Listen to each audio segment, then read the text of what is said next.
I'm Johnny Tooby. And I'm Hopeless Romance. And we're bringing another fine fanfiction, My Lion King 3, Simba's Pride of the Next Generation, Chapter 3, A Fairly Normal Day for Pridelanders. All music belongs to Cliff Eldman, Jerry Goldsmith, and Lenard Rosin. All art belongs to you. And again, here we go, Chapter 3, A Fairly Normal Day for Pridelanders. Somehow it was taking longer to brainwash Vitani. In fact, 2 months had gone by and she still didn't crack. But her treatment at the hands of Zero was bad enough. She was downright tortured by her, mentally, physically, and emotionally. Kopa, on the other hand, was easier. He was captured as a baby and was now 2 months going on 3. He was learning how to speak and was starting to eat meat after being weaned with Tama's help. Nuka, now a teen, was always making fun of Kovu out of jealousy, but would be severely punished by Zero for it. Nuka was not to be Scar's heir. Kovu was. No matter how Vitani valiantly she fought her torture, Vitani eventually cracked to Zero's professionalism eventually. After weeks of resistance, there came a night when she was sparring with Spotty and wasn't concentrating either. She was too busy reflecting on her loss of her beloved Kopa. As she tried sparring again in her emotional unstable state, Spotty noticed the lack of concentration and took the advantage of it, pinning Vitani to the ground. The glazed look in Vitani's eyes vanished as she looked as if someone had thrown hot water on her. "Hey!" she exclaimed, scrambling to get her out of the position she was in. Spotty led her up, but not before asking, "Vitani, are you awake? You're lost."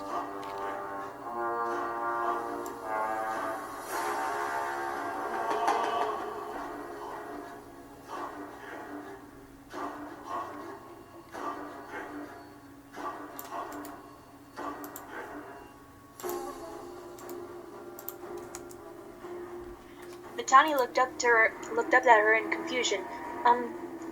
Yeah, I guess. I was just thinking about someone." Zero's ears perked up when she heard that. She knew who Vitani was talking about. As usual, the little gears in her mind were spinning yet another insidious plot. Oh yes, she was thinking about how to twist the situation to her advantage, how to make sweet, innocent little Vitani turn against her own pride and slaughter them with icy and ruthless precision, just the way Zero liked it. She knew she had turned the cub and brainwashed into a pitiless, brutal minion who would do anything for Zero. By turning her love of the deceased Kopa to hate the pride, Zero grinned demonically, satisfaction pattered over Vitani. "You still miss Kopa? Oh, you poor dear, having your love taken away from you must have been horrible," Zero said. Her voice was dripping with false sympathy. Vitani looked up at Zero, suspicion and sadness in her eyes. "Excuse me, you kidnapped me and my brother, threatened to kill in front of my parents, and threatened me like the scum of the Outlands. Now you want to talk about my feelings?" Zero just smiled. "Vitani, I care about how you miss Kopa. I know how it feels to have lost your little paramour. So, Vitani, I don't mind. Please tell me all about it," Zero said in her most persuasive voice, her words golden nectar to Vitani's ears. In reality, they were ingredients for a penetrating, better venom. Hatred. Vitani looked at her, defenses dropping, and began to speak. "Really? Well, if you want me to..." Things were a lot less hectic back at the Pridelands. Kiara just turned 3 months old today, and Simba was finally going to let her explore the Outland and be out of the cave. "Okay, Kiara, today you get to leave the cave for the first time," Simba said to his daughter, smiling and hugging her. Kiara looked up at him with the love in her heart, tall, twitching tail with excitement. "But today, you're only allowed to walk and play around the perimeter of the Pride Rock," Simba said sternly, trying to make sure she didn't want her too far off from the cave. "What else, Daddy?" Kiara asked curiously. "Well, first of all, I want you to stay close to Pride Rock, and if you see any strangers, don't talk to them, and come straight home when the day is over. Later today, I'll send Dottie over to play with you, Simba explained, closing up all loose ends. Okay, Daddy. Simba hugged his daughter and left to attend his duties. Kiara thought she was alone when Timon and Pumbaa showed up. Good morning, Princess, Timon said cheerfully. Kiara looked at the meerkat curiously. Who are you? My name is Timon, and this is Pumbaa. Good morning, Princess Kiara, Pumbaa said, bowing. Oh, well, hello. So, Princess, what do you want to do today? Timon asked. I don't know. What do you two do for fun? Pumbaa stepped forward to answer the question. Well, Timon and I do many things, but the best thing we like to do is eat, sleep, and have bug contests, Pumbaa said. I already woke up today and ate already half a dozen snails and other critters, so what about a game? Timon's eyes lit up. Well, I got just the one. It's called Snail Slurping, and you have to beat me, the champion, Timon said. He was thinking about the lost of his past. Pumbaa sighed. Timon, Kiara isn't old enough for that game, and if Simba found out, you and I would get caught. Oh, thank you, Mr. Concern. Timon up his palms, has his arms in his palms and his V look in his eyes, and then snapped his fingers. Hey, I got it. How about snail tennis? That sounds interesting. How do you play? Kiara asked. You see, the rules are very simple. Timon was about to explain the rules of the game when a 9-month-old Dottie approached the group. Hi, Princess Kiara. Hi, Timon. Hi, Pumbaa, she said enthusiastically, beaming with undisguised cheeriness. Hi, Dottie. This is Timon and Pumbaa. We're about to play snail tennis. Dottie looked at Kiara, frowning a little. Oh, I thought we would play tag or something more fun, like hide and seek. Well, I'll show you, Dottie said. First of all, it's all about running. I tag and you try to tag back. Dottie batted Kiara's shoulder with the paw before running off. Tag, you're it. Tag, you're it. At Tojo's cave, Tojo and Kula were practicing new battle moves for each other to see if they would work on a real battle. Tojo is failing miserably. Honey, this will not work. My mane is in the way, Tojo complained. Darling, most of the fighters are lionesses, so they wouldn't have a mane in the way, Kula said, rolling her eyes. I see your point.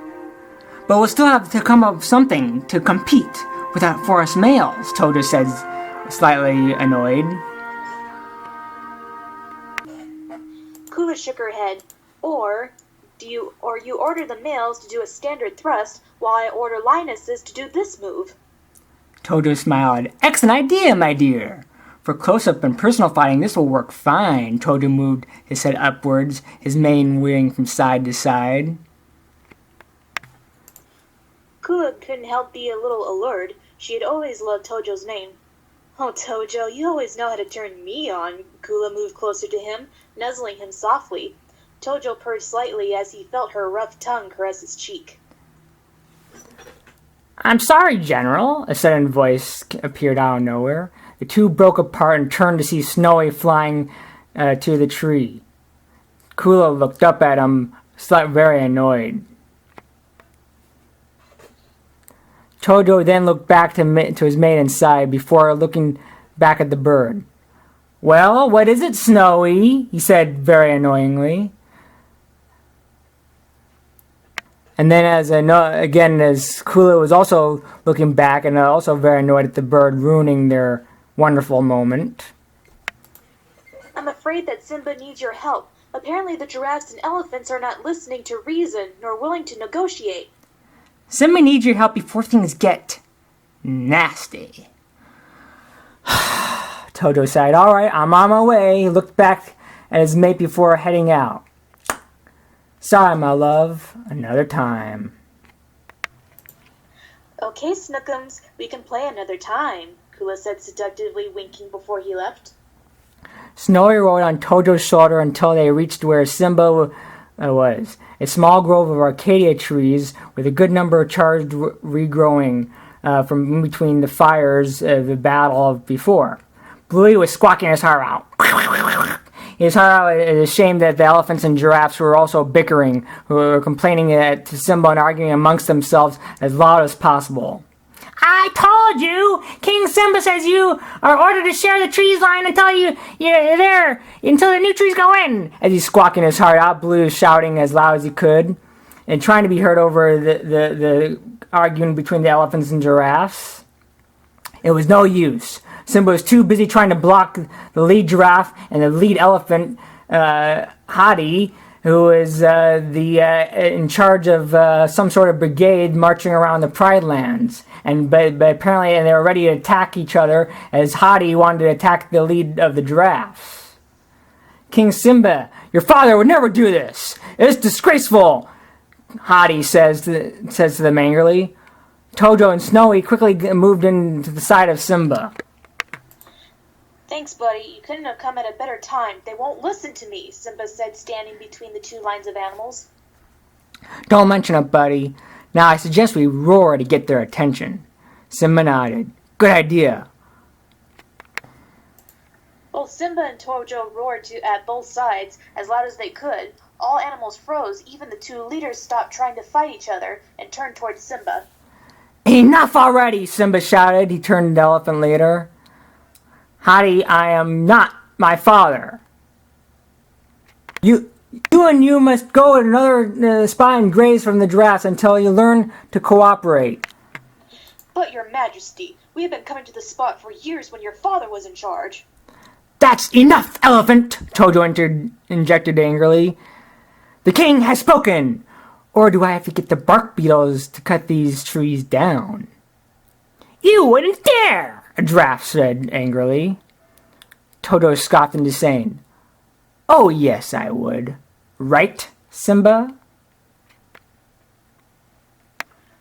Simba nodded. Yes, I could have Tojo arrange to cut these trees down so that no one eats from this spot. The hounds were visibly defeated. Fine, you win, King Simba. We will cooperate, the Colonel Hadi says. Attention, men! We will cooperate with the king! Okay, then. But for the time being, you elephants are restricted to these trees for a month, Simba said sternly. Yes, Your Majesty, the elephants curtsied and left, leaving Tojo and Simba alone. Simba turned to his friend, sighing in relief. Thanks, Tojo.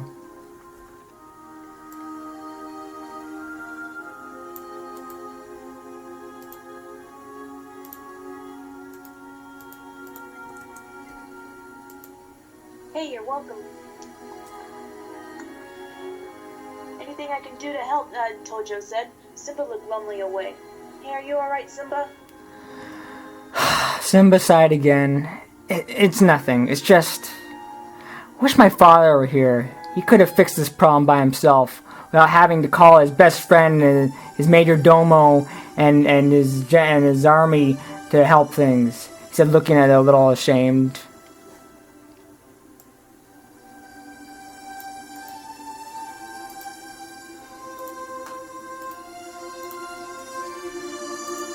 It's okay, Simba. As long as you still remember him, he'll always be here to guide you, Tojo said gently. You're right, Tojo. Thanks. The two lions walked back to Pride Rock and the sun made a vertical descent, fading into the golden radiance against the rose-touched sky. Back in the Brooklyn Zoo! Kopa and Strike were becoming fast friends at night. During the day, Kopa would just stare at the strange humans all over. Even celebrities of all kinds have joined. And there were so many humans of different shapes, sizes, and colors. He couldn't believe there could be so many different kinds of humans from a multitude of languages and backgrounds.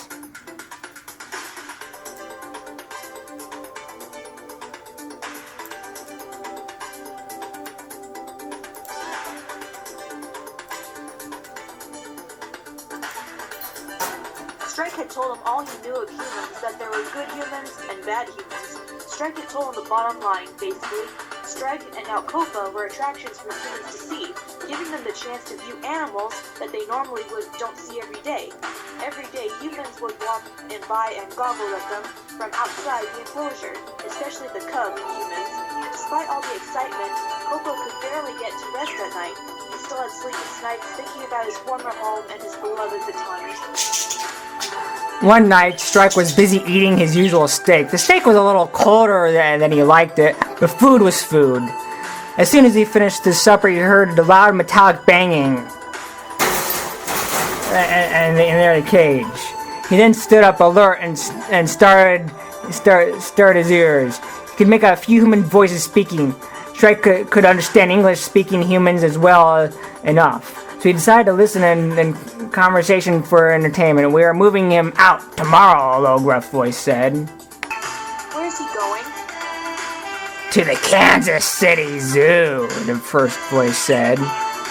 Strike recognized that person as the janitor as he heard him speaking when he cleaned out the enclosures. Are you new here? Are you a midget? He didn't respond to that. Why does Kansas City want the lion? The second voice asked. Kansas City has a good lion exhibit. They want to add more to it. Which lion again, Jasper? The second voice asked. Strike could see the janitor pointing to Kopa's cage. That one. Strike sighed. He just met Kopa a couple of days ago, and now he was going to have to say goodbye. And that, my friends, is the end of Chapter 3, A Fairly Normal Day for Pridelanders. I'm Johnny 2B. And I'm Hopeless Romance. And all art belongs to you. Music belongs to Cliff Eldman, Rosin, and Jerry Goldsmith. Thank you, and have a good night.